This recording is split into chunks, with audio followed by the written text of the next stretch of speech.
In the name of the Father, and of the Son, and of the Holy Spirit, one God. This is it. This is the last day. This is the end of the story. This is what we were created for.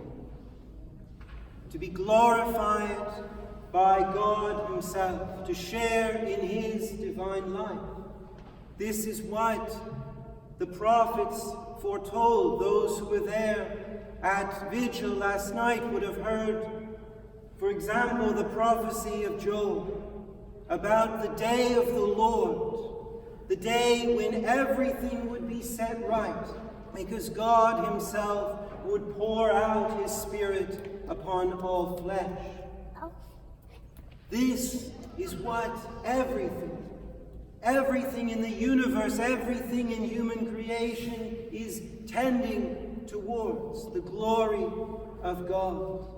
It's the end of all things. What the apostles experienced on the day of Pentecost is what all human beings and all creation is called to experience: participation in the uncreated life of God Himself.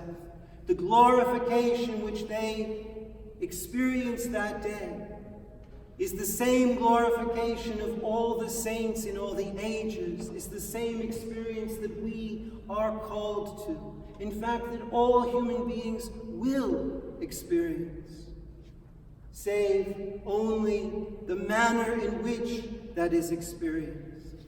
We are all heading to this end. And how will it be for us? How will we experience God's glory? That is the question.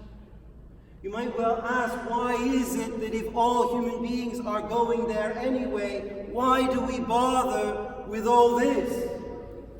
Why do we pull ourselves out of bed early on Sunday morning?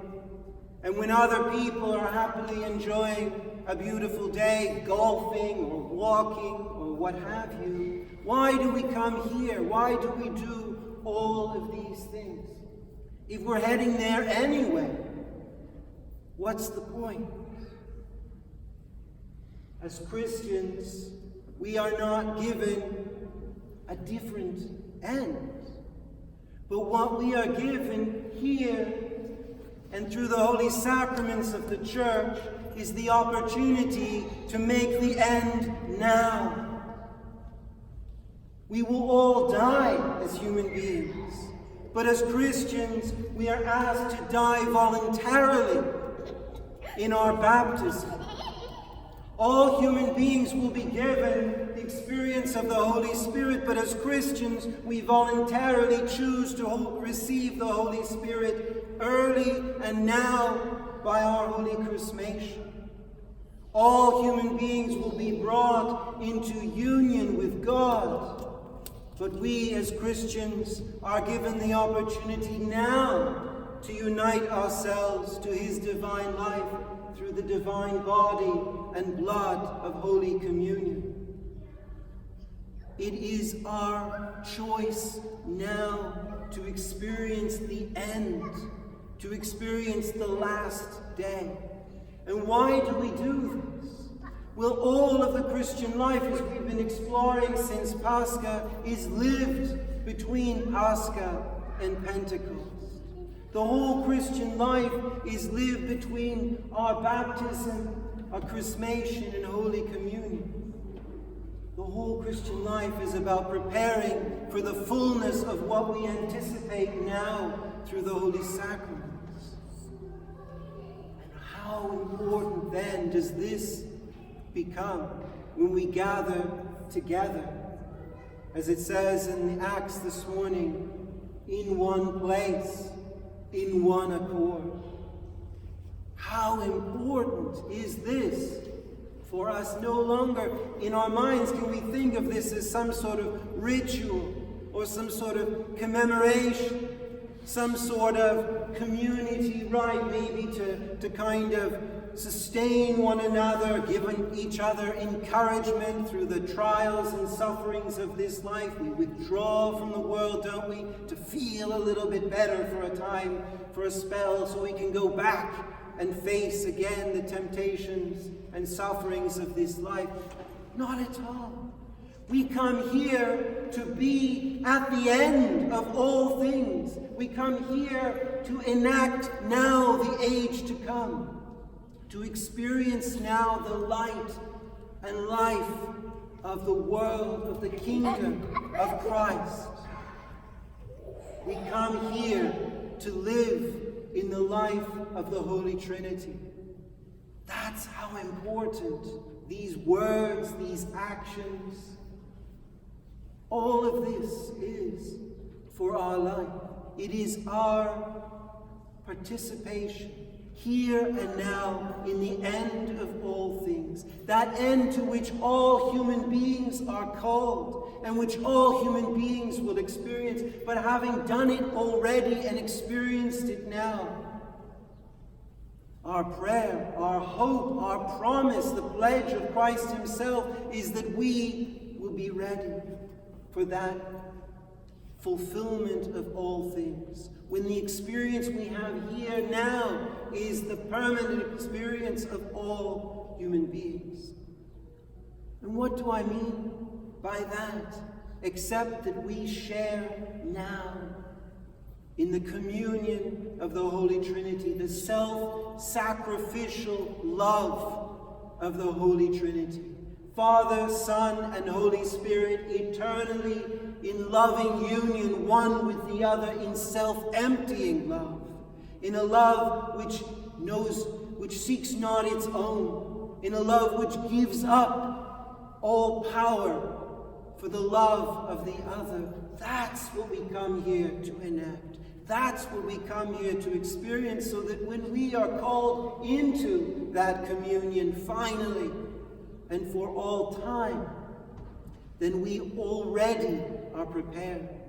Because for those who don't prepare themselves, for those who are twisted against that kind of love, for those who reject that kind of grace, then that union with God in his glory will be experienced as hell.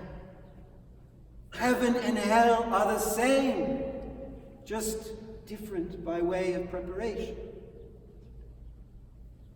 So what, dear brothers and sisters, do we make of that? How often should we want to be here? How often should we need to be here? That we prepare our hearts, our desires, by that self-sacrificial love enacted in the Holy Liturgy. That we live out our baptism, dying now by choice to our egos, to our selfishness, to all of our sin, to all of our passions, that Christ will rise with us. Receiving now the Holy Spirit, that we become temples of the Holy Spirit, filled with the virtues, filled with all of the light of God himself, and that we are united in love to the Holy Trinity by divine communion. How often should we want to be here? Should be saying, Father, let's have the liturgy every day and all day long. Why would we not want to do this? Why would we not go out into the world and tell them about this? Right? Every one of them, like every one of us, will come into union with God in his glory. How should we want that to be for everyone? Our job, the mission of the church from Pentecost, which is the end, but already the beginning as well for the church and her mission in this world. We need to go out and to tell everyone of this love. The fact that they can now anticipate the end by dying and rising with Christ, receiving the Holy Spirit and being united to God. That's good news. We should never hesitate to share such good news. And it's not because we come from some particular or peculiar ethnic background, or because we come from some sort of intellectual understanding of this, or we've had fortune in the path that's led us here, that we should be holding on to this as some kind of treasure that is not shared. If we truly believe this is the end of all things, and this is where everyone is going, we should by rights be out there with all of the strength that God gives us to share the news of God's glory, of the light of life shed upon the world. Amen.